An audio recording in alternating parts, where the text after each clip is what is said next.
राधे राधे बच्चों। आज हम सीखेंगे इनफॉर्मल लेटर। लास्ट वीडियो में मैंने आप लोगों को फॉर्मल लेटर का फॉर्मेट बताया था और इस वीडियो में हम बातें करेंगे informal letter. First of all, informal letter क्या होता है? इनफॉर्मल लेटर उसे कहते हैं जिसे हम अपने फ्रेंड्स या रिलेटिव्स को देते हैं। इसलिए इस लेटर का साइज लेंथ जो है थोड़ा बड़ा हो सकता है, क्योंकि हम अपना हालचाल उन्हें बताएंगे, उनका हालचाल उनसे पूछेंगे, इसलिए इसकी साइज थोड़ी बड़ी होती है। लेकिन फॉर्मेट आपका फिर भी मैक्सिमम सेम है। आपको सब कुछ लेफ्ट साइड में ही मेंशन करना है। मैंने लास्ट में भी फॉर्मल लेटर में भी बोला था कि अब जो है फॉर्मेट चेंज हो गया है और अब लेटर के लेफ्ट साइड में ही सब कुछ मेंशन करते हैं, एड्रेस, सॉल्यूटेशन और कम्प्लीमेंट्री क्लोजिंग, एवरीथिंग। ये जो आप रेड मार्क देख रहे हैं, ये रेड मार्क से टच करके आपको लिखना है। सबसे पहले आप अपना एड्रेस लिखेंगे विथ पिन कोड। आप अपना एड्रेस और पिन कोड, यानी कि ये है सेंडर। सेंडर जो जो लेटर भेज रहा है वो अपना एड्रेस लिखेंगे विथ पिन कोड। उसके बाद एक लाइन हमें ब्लैंक छोड़ना है। उसके बाद आपको डेट मेंशन करना है। लेकिन डेट लिखने का भी पैटर्न आपका फॉर्मल लेटर जैसा ही है। आपको डेट जो है सेम इसी पैटर्न में लिखना है, यानी write date of the writing letter. Writing letter में आपको डेट लिखना है ना। मैं बार बार बोल रही हूँ, आप ध्यान दीजिए। आप अपना डेट को इस तरह से मेंशन नहीं करते हैं 04/2020। अगर आप ऐसे मेंशन करते हैं तो ये रॉन्ग हो जाएगा। इस तरह से आपको डेट इसी तरह से मेंशन करना है। उसके नेक्स्ट आता है आपका सॉल्यूटेशन। सॉल्यूटेशन डियर अंकल, आंटी, मम्मी, पापा, फ्रेंड, रितु, रवि, कुछ भी हो सकता है। जो भी आपका फ्रेंड है, रिलेटिव से, आप वहाँ पे जो कुछ मेंशन कर सकते हैं डियर के साथ। डियर के अलावा भी आप कुछ और भी ग्रीटिंग कर सकते हैं, आप यहाँ पे मेंशन करेंगे। उसके बाद पैराग्राफ चेंज करते हुए आप लेटर को स्टार्ट करेंगे। मैंने यहाँ फर्स्ट लाइन दिया, I hope my letter find you in the good health, you will be glad to no.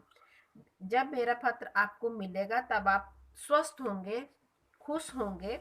इस तरह से हम लेटर स्टार्ट करते हैं। मैक्सिमम आप हिंदी में भी जब पत्र लिखते हैं तो सबसे पहला लाइन क्या होता है आपका, कि मैं यहाँ सकुशल से हूँ और आशा करता हूँ कि आप लोग भी सकुशल होंगे। तो इसी तरह ये एक लाइन है जिसे आप अगर लर्न कर लेते हैं और किसी भी तरह का इनफॉर्मल लेटर में आप इस तरह से लेटर स्टार्ट करेंगे तो कभी भी बच्चों आपका लेटर रॉन्ग नहीं होगा और आपको मार्क्स जो है अच्छे से अच्छा मिलेगा। इसी तरह मैंने कुछ और लाइंस यहाँ पे एक्स्ट्रा आप लोगों के लिए लिख कर रखा है कि देखिए, अगर आप फर्स्ट लेटर आप लाइन आपका ये होगा तो आपका लेटर कभी भी रॉन्ग नहीं होगा। I am fine here and hope the same for you. अगर आप अपने से छोटे से को लेटर लिख रहे हैं तो आप यहाँ से स्टार्ट कर सकते हैं, accept my blessing, I am fine here by the grace of God. इस तरह से अगर आप स्टार्टिंग में ये लाइंस लिख सकते हैं। ये बहुत छोटी लाइंस है, अगर आप लर्न कर लेते हैं और यहाँ से लिखते हैं तो कभी भी आपका लेटर रॉन्ग नहीं होगा और एक अच्छा इंप्रेशन जाएगा। उसके बाद बच्चों आपका लेटर का मेन कंटेंट आता है, मेन बॉडी आता है। तो इनफॉर्मल लेटर को हमने 3 पैराग्राफ में चेंज किया है। फर्स्ट पैराग्राफ में हम लिखते हैं, you can write in the brief about the purpose of writing. First paragraph में आप को लेटर के का पर्पस बताना है कि आपने किस पर्पस से लेटर लिखा है।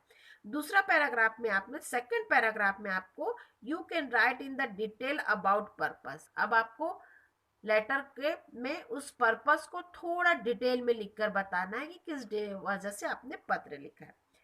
थर्ड पैराग्राफ है आपका concluding line. Concluding lines means अब आप पत्र को बंद करना चाह रहे हैं, अंत देना चाह रहे हैं, तो कंक्लूडिंग लाइन के लिए सबसे बेस्ट लाइन है, kindly convey my regards to elders.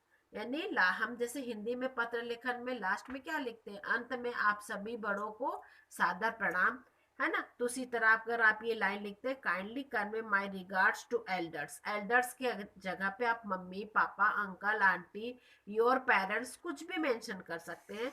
तो ये लाइन आपका कभी भी रॉन्ग नहीं होगा और एक अच्छा इंप्रेशन जाएगा।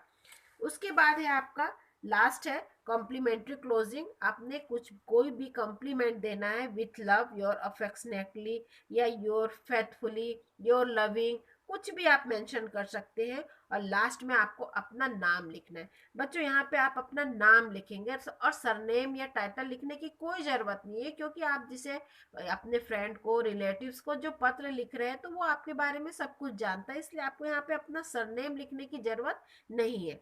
तो इस तरह से आपका ये जो है इनफॉर्मल लेटर का फॉर्मेट मैंने आज समझा दिया।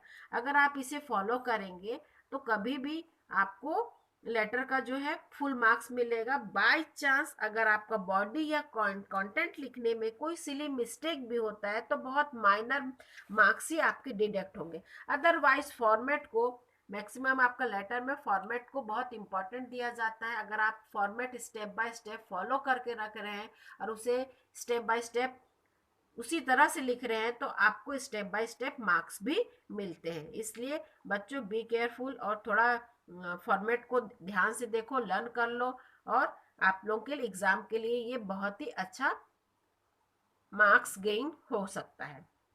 थैंक यू बच्चों।